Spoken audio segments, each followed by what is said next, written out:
TorahCafe.com.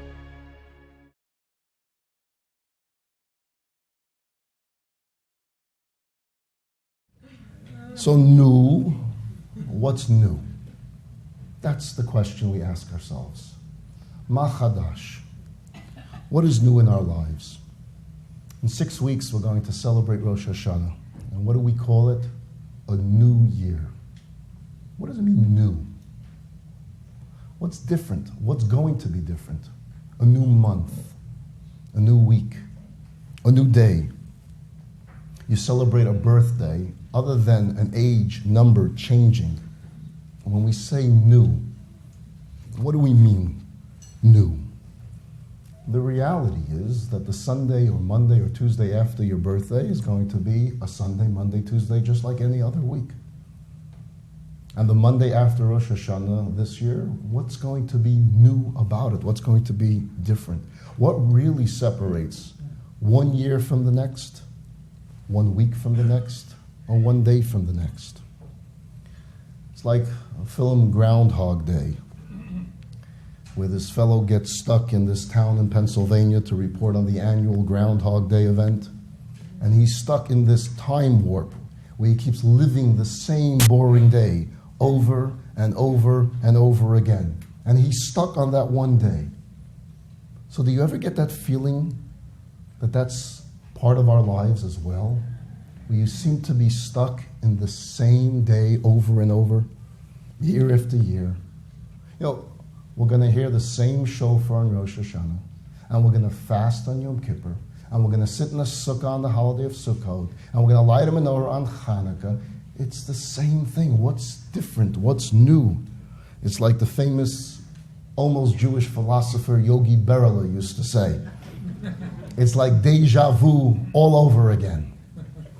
So here's the question. Do you see life as a constant circle? Round and round we go over and over again? Do you see life as a straight line? This one continuum, a bump here, a turn there, until you come to the end of the line. How do you see it? And how does Judaism see it? A young man once went to the city of Kotsk to study at the seminary of the great Rabbi Menachem Mendel of Kotsk.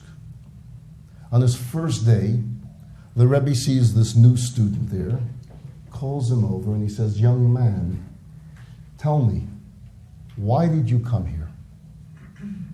So the fellow says, "I came here to find God.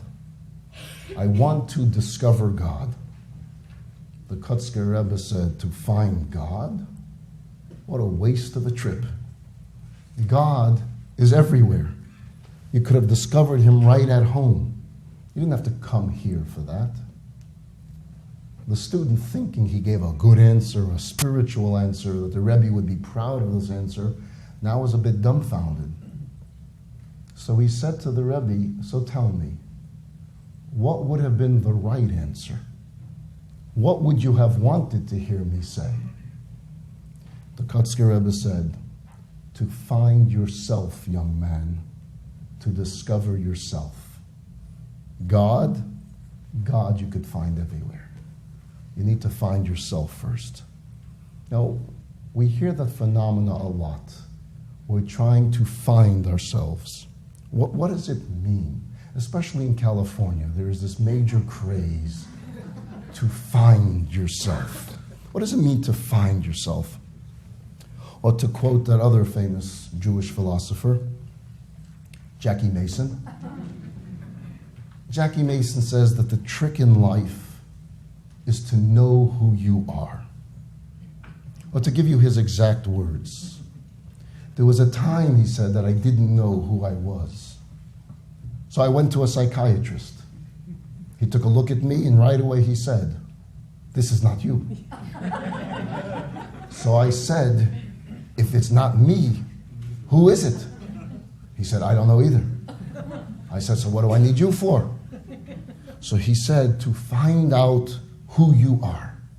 Together we're going to look for the real you."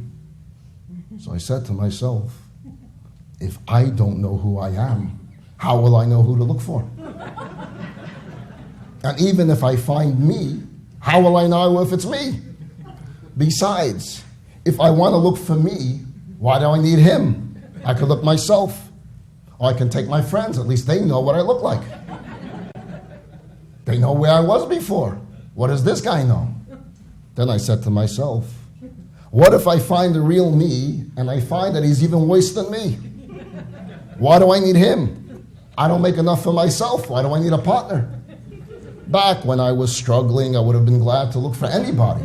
But now that I'm doing well, why should I look for him? If he's lost, let him look for me. The psychiatrist said, no, the search for the real you will have to continue. That will be $500. So I said to myself, if it's not the real me, why should I give him $500? I'll look for the real me, let him pay the $500. What if I find the real me and he doesn't think it's worth $500? So I said to myself, for all I know, the real me might be seeing a different psychiatrist altogether. Maybe the real me is a psychiatrist himself. Then I said to myself, wouldn't it be funny if you're the real me? And you owe me $500. I'll tell you what, doctor, I'll charge you $300 and we'll call it even. So this notion of finding yourself can make for good comedy. And even on a serious note, it can be a very self-absorbed exercise that leads nowhere. I mean, we all hear stories of people who go off to India or to Africa or some to Memphis, Tennessee to visit Elvis Presley's house to find themselves. And after 25 years of contemplating their navels, they find out that who they really are is not so exciting after all. So then what? And yet within Judaism, we do find that there's something very legitimate, very necessary, and very productive about searching for yourself, about knowing who you are and who you're really all about. So the Kotzker Rebbe tells this young man who says he came to find God, he says, no. Your purpose should be to find yourself. Don't tell me that you're here to discover some lofty, abstract concept of a cosmic, invisible, irrelevant God. By all means, find God, but find God within yourself. Discover the neshama, the soul, the spark of God within you. There's a statistic that says that 96% of the people in this country say they believe in God, which is very nice. It's a nice number, 96%. But the point is, if you believe in God, then for God's sakes, make it real. Make it practical to your life. Make it mean something other than lip service, saying, I believe in God. If you believe, what does that mean to you? You know, we can learn a lot about people's view on life from the metaphors they use to sum up what it's all about. You've heard this. Some people say, life is like a deck of cards. Ever heard that? Life is like a deck of cards. What does that mean? You play the hand you're dealt. To such people, everything is random. It's all about the luck of the draw. We're just pawns in a world that has no rhyme or reason. It's all a matter of chance. It's beyond our control. It is what it is. There's nothing I can do about it. This is my lot. We can't change things. We can't shape our own destiny. And so we either succumb to hopelessness and despair, or we go to the other extreme and decide to live it up with reckless abandon and indulgence. Neither option is very appealing. Then there are those who say, life is like a marathon. Not only do we have to run, but you have to come in first. They keep running and running and running, and they can't stop for a minute to actually live their lives, to smell the roses, lest they fall behind on the race to the top. If along the way they have to step on those who stand in their way or neglect those who need them the most, what can they do? Life is a marathon. How many of us live this way? We run and we barely take the time to see those who are near and dear to us. We delude ourselves into believing that we're doing it all for their sake, but in the process, it is they who are being sacrificed. And then we look back and we realize that we may have won the race, but in the process, we've lost or neglected our families, our friends, or our very lives. Several years ago, there was a very wealthy Jew who passed away. We're talking about a major entrepreneur. The man reportedly left behind an estate worth $1 billion. He also happened to be a very religious and charitable man. As the story goes, this man left 2 wills with instructions that one will should be opened immediately upon his passing. The second will was to be opened after 30 days, after the Shloshim period. Amongst the instruction in the first will, which they opened right after he passed away, was an extremely strange request. He asked that he be buried wearing a particular pair of socks that he put away in a particular place in a drawer in his bedroom. Upon hearing this instruction, the children immediately went to the house, went to the bedroom, opened the drawer, and found the socks that their father had put away to be buried in. They brought it to the Chevra Kadisha, the religious burial society, and requested that their father's wishes be honored and that he be buried wearing these socks. Now, as much as the Jewish burial society didn't want to upset the family, they respectfully explained that that was not in keeping with Jewish tradition. In Jewish tradition, we don't bury a person in socks. The children said, but our father requested this. This is what our father asked for. And they said, look, we follow Jewish tradition here, and we don't know if we have the right to change that in this instant. So your father is a very known individual. We will call the top rabbis of the world, and we will see if they perhaps can give us a heter, some type of permission here to follow your father's wishes. The children said, okay. They got on the phone with a Rav in Jerusalem, a Rav in New York, a Rav in every possible place, and each one said the same thing. There's no permission that could be granted for this according to Jewish law, according to halacha. And they explained to the children that by now your father's soul is in the heavenly world.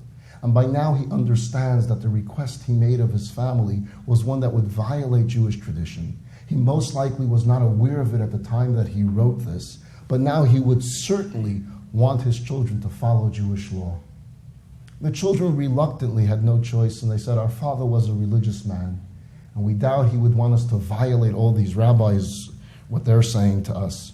And so they went ahead, and they allowed the burial to take place without the wearing of the socks. 30 days later, the opening of the second will. It read something like this. My dear children, by now you would have buried me without my socks. I just wanted you to truly understand that a man can have $1 billion, but in the end, he can't even take along one pair of socks. So use your time and your money wisely. Be engaged with your families. Be engaged in your communities, in your lives, and be charitable. That stays with you. My friends, there is a way to win without having to see life as a marathon. And then, of course, there are those who say that life is a big stage, and you have to act your part until the curtain falls. And so we go through the motions of life, but we're acting.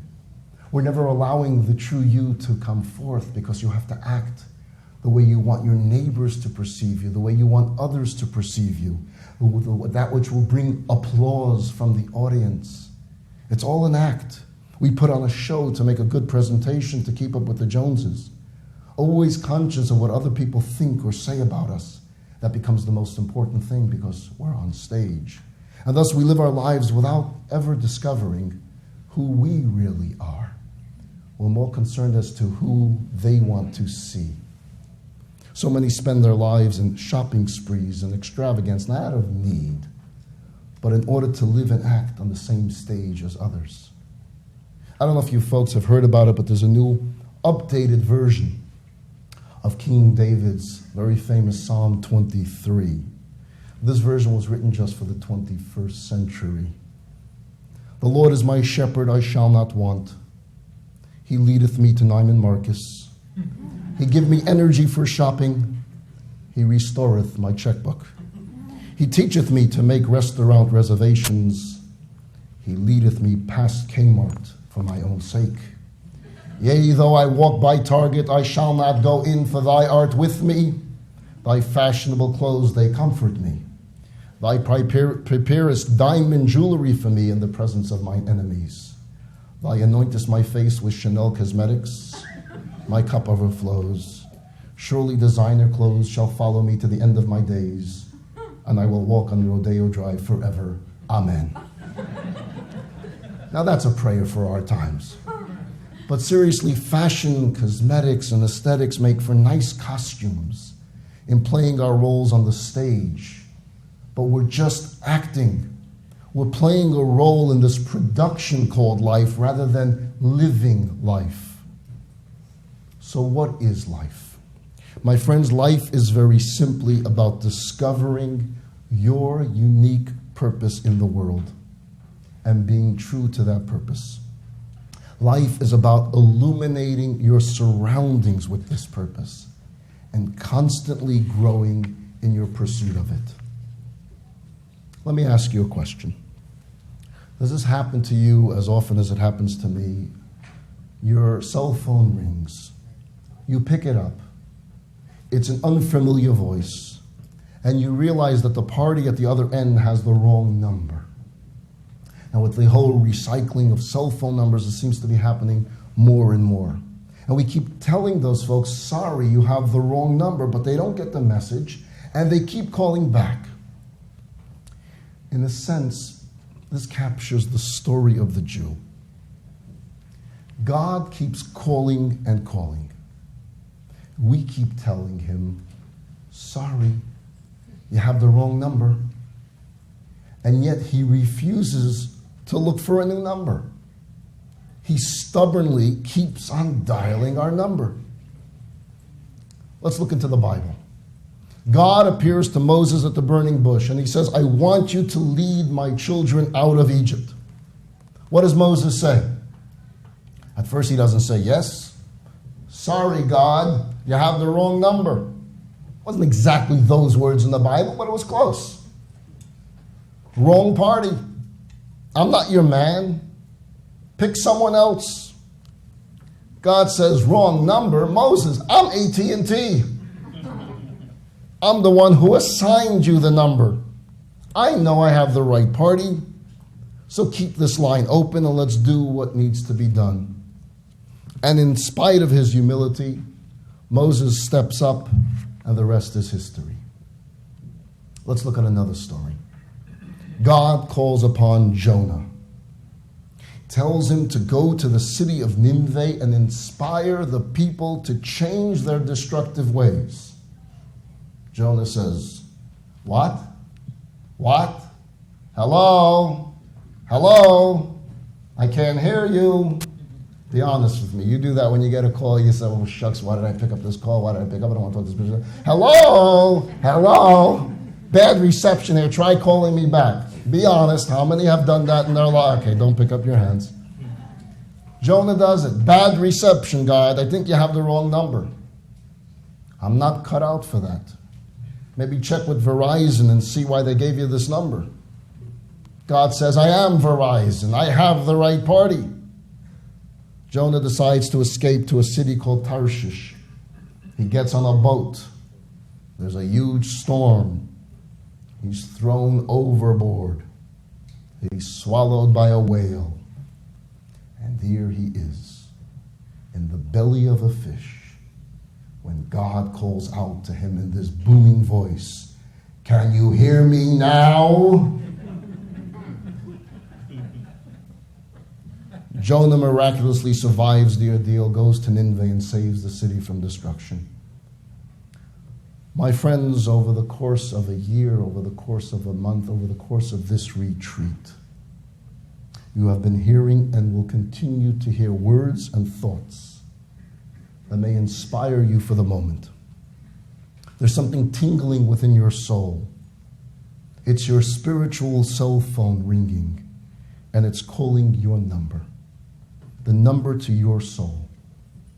It's God's voice reaching out to you and saying, "Can you hear me now? I need you." God assigned each and every single one of us a special number, our own unique set of talents, of strengths and capabilities. And He put each and every one of us in our own unique environment, in our own set of circumstances, so that we can affect it, that we can make it better, that we can make it holier, that we can make it godlier. So how do we respond to the call? Sorry, God, you have the wrong number, pick someone else? Or do we have call waiting? So we say, hold on, God, I have a bigger name on the other line. And we click back over and we say, what is it that you want me to do? You're talking about what? Synagogue? You're talking about Shabbat? You're talking about a mezuzah? You got the wrong party. And we run away to Tarshish. And then things happen in our lives that we can't make any sense of. And we ask ourselves, what's going on here? Why is this happening to me? What we don't realize is that we're in the belly of a fish. And God is dialing our number. Or to use some Facebook vernacular, He's poking us. And He's asking us a simple question. Can you hear me now? I sent you into this world on a mission. You're here for a purpose. Don't be afraid of it. Don't run away to Tarshish. Go to Nineveh. In Judaism, the exercise of finding yourself means to get to know your potential, to get to know your deep inner potential, your talent to impact God's world, and then to actually do something about it. Time for a confession.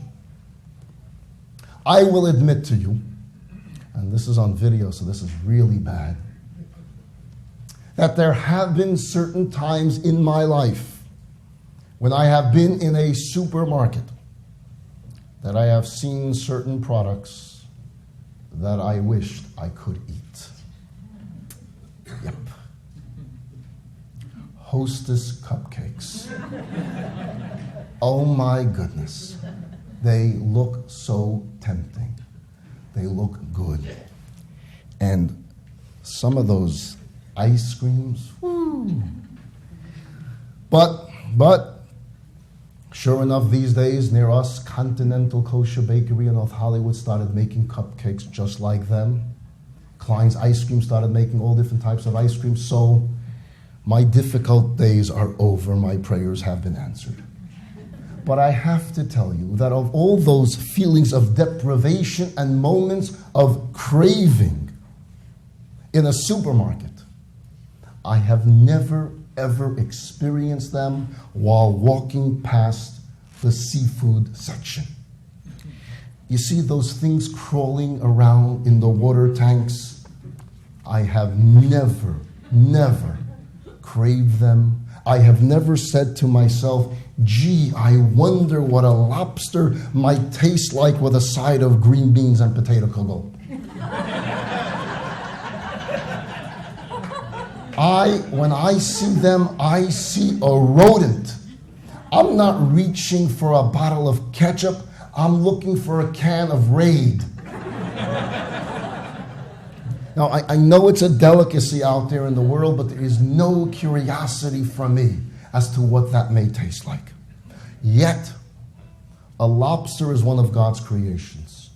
And the Baal Shem Tov taught us that as a Jew, we must learn a lesson from everything we see in God's world. So I once heard a very interesting lesson that we can all learn from the behavior of a lobster. A lobster is an animal that has a soft body and a very hard shell. So how does a lobster grow? The shell is rigid. It's like a piece of rock. It can't expand. What happens? As the lobster grows, it begins to feel confined. It feels imprisoned by the tightness of its shell. And so at this time, it retreats somewhere. It finds some underwater shelter, and there it sheds its shell and grows a new one. And as it again increases its size, it does the same thing all over again. In other words, the very feeling of confinement, that feeling of discomfort, is the signal to the animal that it has grown to the point where it has to get out of this shell and grow a new one, a bigger one. So too with a human being. Oftentimes we get this terrible feeling of discomfort inside. We feel constricted, we feel inhibited, we feel we're choking and we can't function and we're miserable and we're distressed and we can't figure it out. So in today's society, we're inundated with psychological concepts and ideas. The first thing we have to do is we have to put a label on it. I have anxiety, I'm depressed, I'm manic, I'm panic, I'm bipolar, I'm schizo. We immediately assume that our condition must be pathological or deeply psychological. And so we go to a therapist for a diagnosis, for analysis, for medication. Don't get me wrong. There certainly are situations where conditions are pathological, and such treatments are vital and are essential and must be pursued. But sometimes, my friends, sometimes the feeling of discomfort is actually a sign of health rather than some malady or some disease. It's a signal of the need to grow. In other words, your shell is too small, and it's time to move on to something bigger, to something better. The only disease you're suffering from is stagnation. You're not moving. You're not fulfilling your potential. And that may be why you're feeling that emotional claustrophobia. And the answer is not therapy. The answer is not medication. The answer is not running away to Tarshish or to India or to Timbuktu. The answer is growth.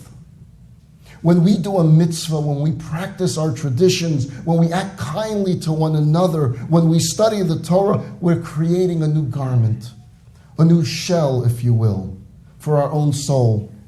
And so if your soul is being squeezed, if you don't have peace of mind or calmness and spirit of life, that may mean it's time for bigger garments. You have to grow a bigger shell.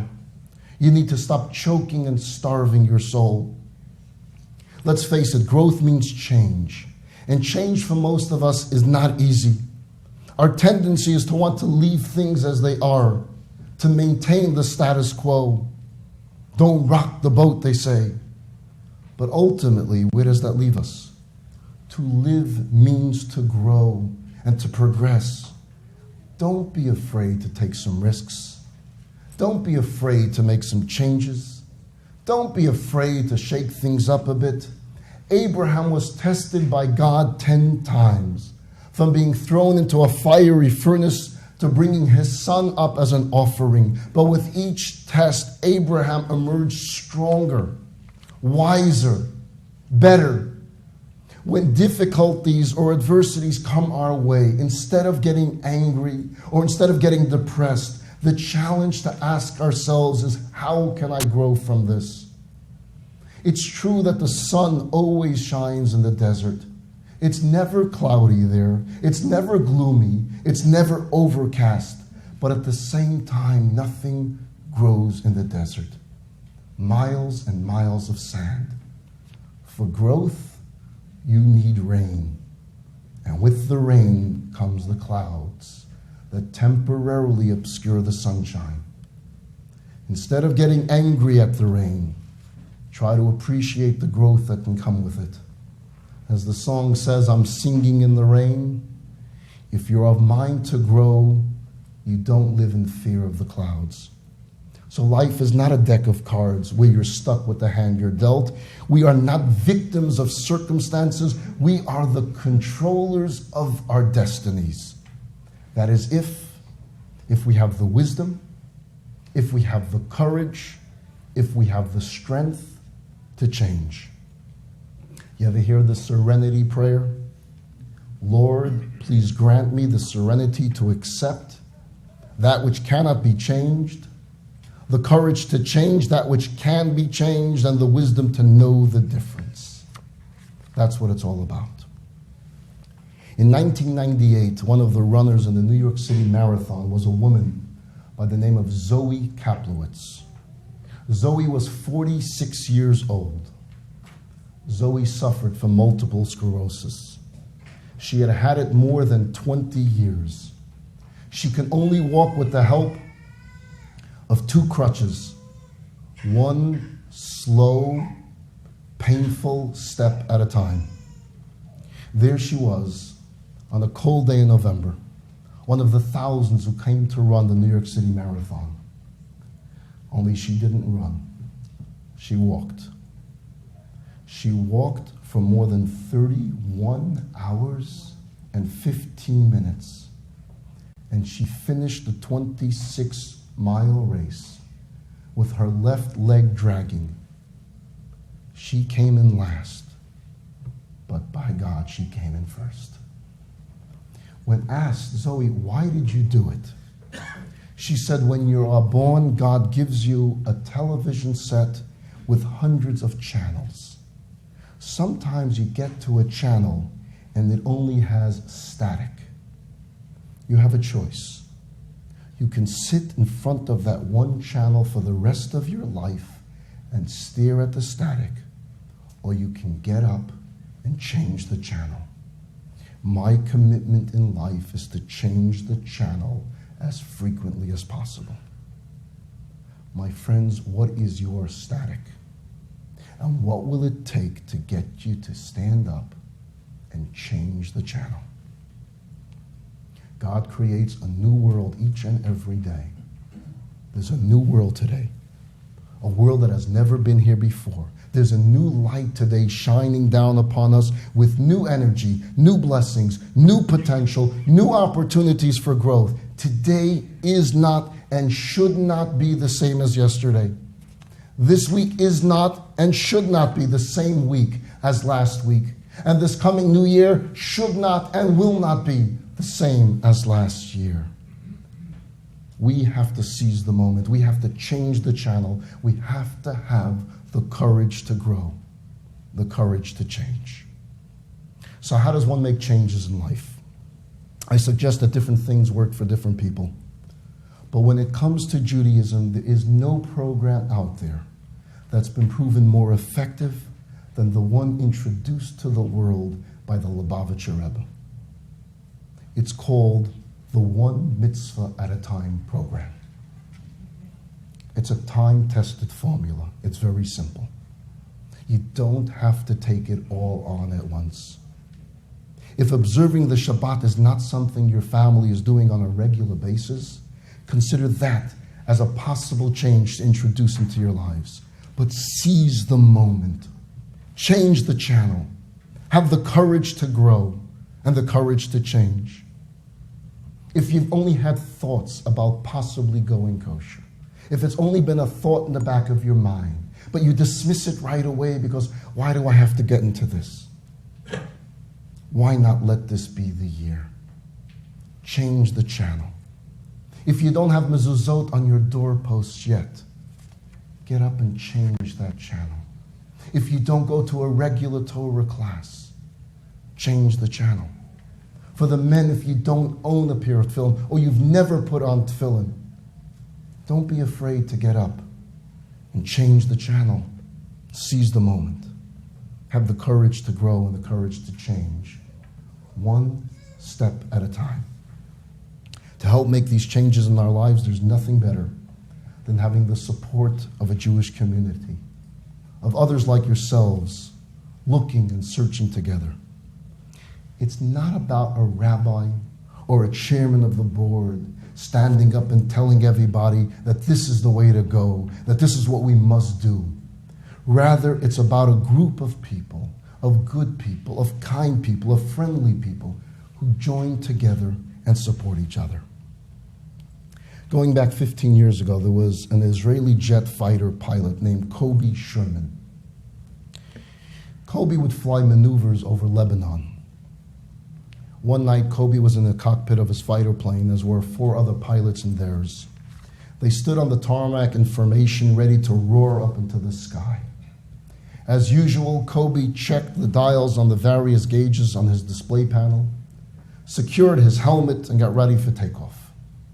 His plane would be the lead aircraft, flanked by 4 other jet fighters.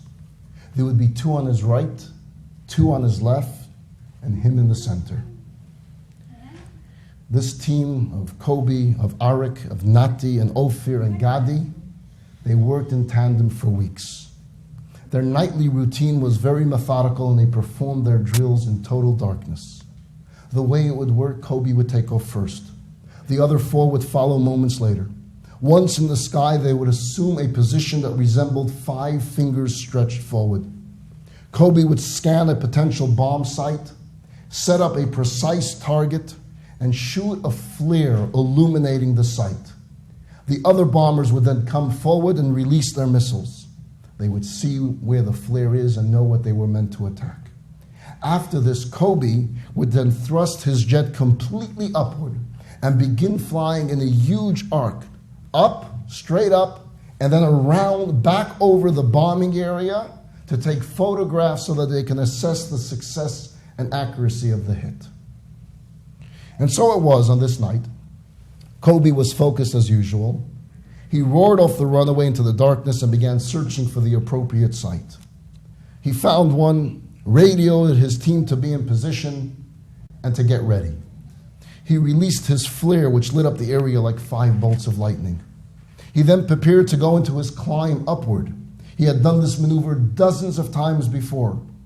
But on this night, something went wrong. Something went very wrong. His head began to spin, and he started to experience vertigo. He became totally confused and disoriented. Now, generally, pilots are trained to recognize when they're going through something like this. But tonight, Kobe's condition was so intense that he didn't even realize that it was happening to him. Vertigo causes confusion to the point where you can't determine direction or altitude. Without realizing it, Kobe had turned his plane upside down. As far as he was concerned, he was going straight up. In reality, he was heading straight down for a crash landing, going at very high speeds. But then looking at his altimeter to determine his position, he sees to his utter shock and disbelief that the gauge is telling him that he's losing altitude. He's losing altitude. What does his mind tell him? The gauge is broken. The gauge is broken. He has a backup gauge, and it's telling him the same thing. You're going down, you're heading for the ground. And his mind is telling him he's going up. His feelings are telling him he's going up, but his gauges are telling him he's going down. And he doesn't know what to do, and all this is happening in a matter of seconds. So at this point, he immediately radios his friends in the other 4 planes, and he says, Chevra, friends, somebody tell me fast. Tell me my position. Am I going up or am I going down? Nati looked at his radar and yelled, Kobe, I'll tell your raid. You're going down, reverse your position now. At that point, Kobe took hold of the yoke of the stick that controls the direction, the position of the plane, and he held it tight. He would have to yank it back towards himself to cause the plane to turn it back over so that it would be right side up. He had to do this even in his state of mind, that his mind was telling him that if he does that, he would be heading straight for the ground. So when your mind is telling you that what you're about to do will end your life, but the voice is saying, Ato Yored, you better turn this around now. Think about this. Your instincts are telling you one thing, your mind is telling you to do the opposite, and your life hangs in the balance.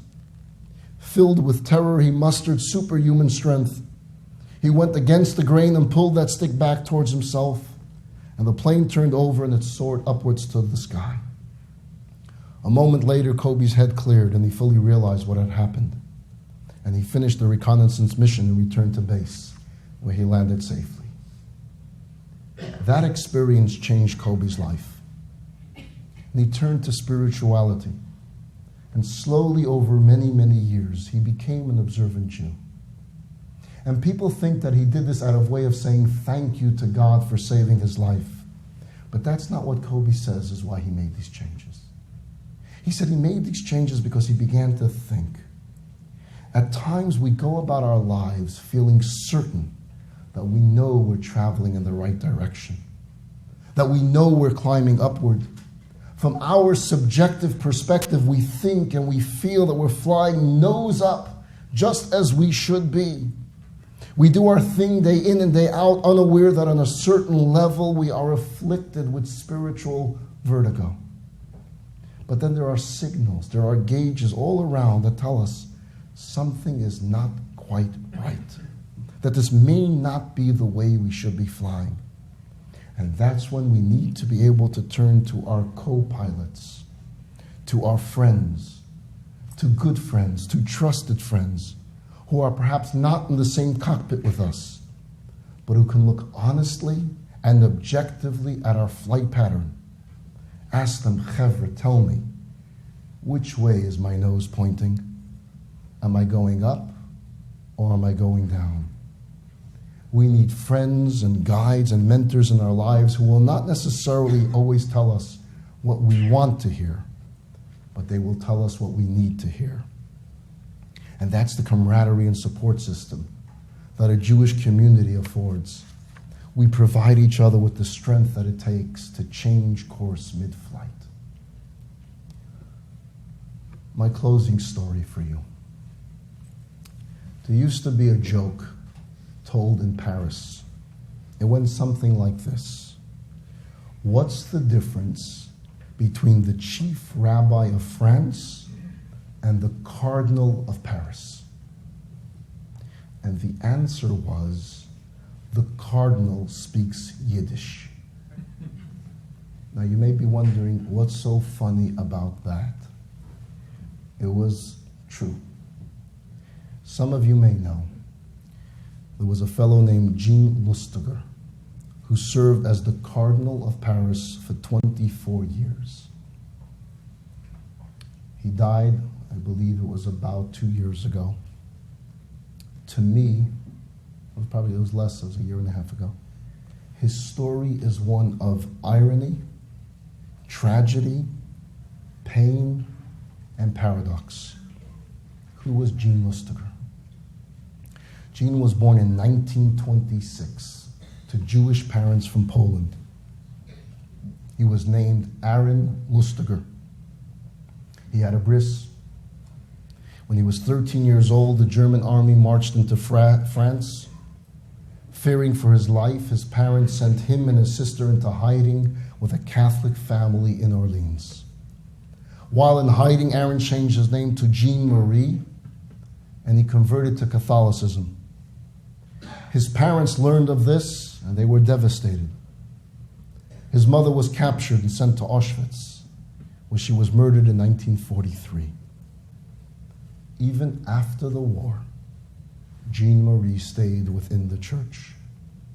He was brilliant, he was charming, and he continued to rise within the ranks. First chaplain, then to pastor, then to bishop, then to archbishop. And he was made cardinal in 1983. He was a confidant and very close advisor to Pope John Paul. As a matter of fact, Lustiger's name was among those considered to succeed John Paul. When there was a list put out of the top 5 candidates of who would take over when John Paul was to leave this world, Jean Lustiger's name was always one of the 5. When someone asked him what he thought about that, the prospect of a Jewish pope, he ironically responded in Yiddish, "Von dein Maul zu Gottes Ohren," from your mouth to God's ears. He then would joke about what would that do to all the anti-Semites. All throughout, his Jewish soul gave him no rest. Do you know that Jean Lustiger continued to insist throughout his entire life that he was Jewish? When his actions were condemned or his identity was called into questions, he would cry out, "Don't deny me my father and my mother, my grandfathers and my grandmother. I am as Jewish as all other members of my family that were butchered at Auschwitz and other camps." In 1999, as Cardinal of Paris, he took part in France's Day of Remembrance for Jews who had been deported and exterminated during the Holocaust. During the highly publicized ceremony, he read from a list of the victims. He then came to a name on the list, and he couldn't bring himself to say it. He stopped, he broke down and cried, and simply said, "My mama, my mother." As per the request left in Cardinal Lustiger's will, he asked that the funeral be held at the Notre Dame Cathedral, but he asked that it begins with the recital of the Kaddish. He wanted the Kaddish said for him. As I said, this is a story of tragedy and paradox, the contradictions and the inconsistencies. It is the story of a Jewish soul that always tries to claw its way back to the forefront, even when it's buried in the strangest of places. But let me tell you what I find most tragic of all about his story.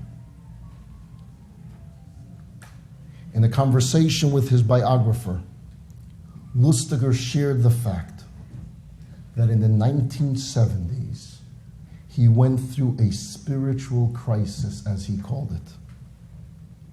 And he began studying Hebrew and was seriously considering making Aliyah to Israel and rejoining his people, his heritage, his tradition, to find new meaning and purpose. And just as he was about to announce the move, the Pope called on him and appointed him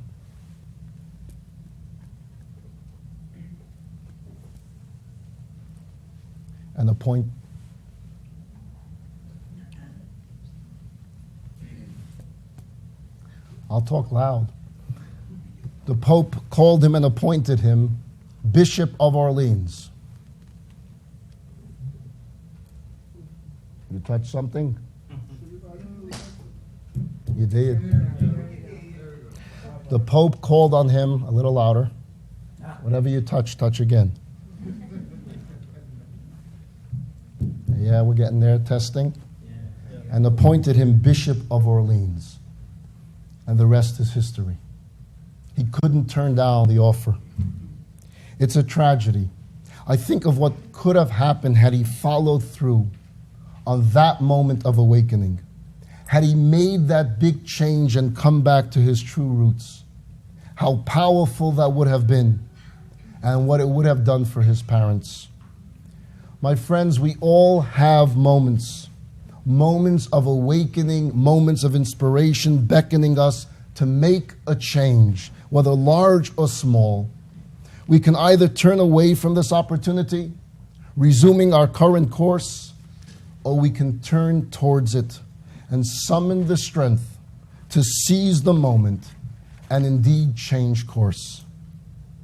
So during the remaining time that you're here, or during the rest of the year, or during Rosh Hashanah, or during Yom Kippur, when your spiritual cell phone rings, pick up the phone, answer it, and say, God, I can hear you now.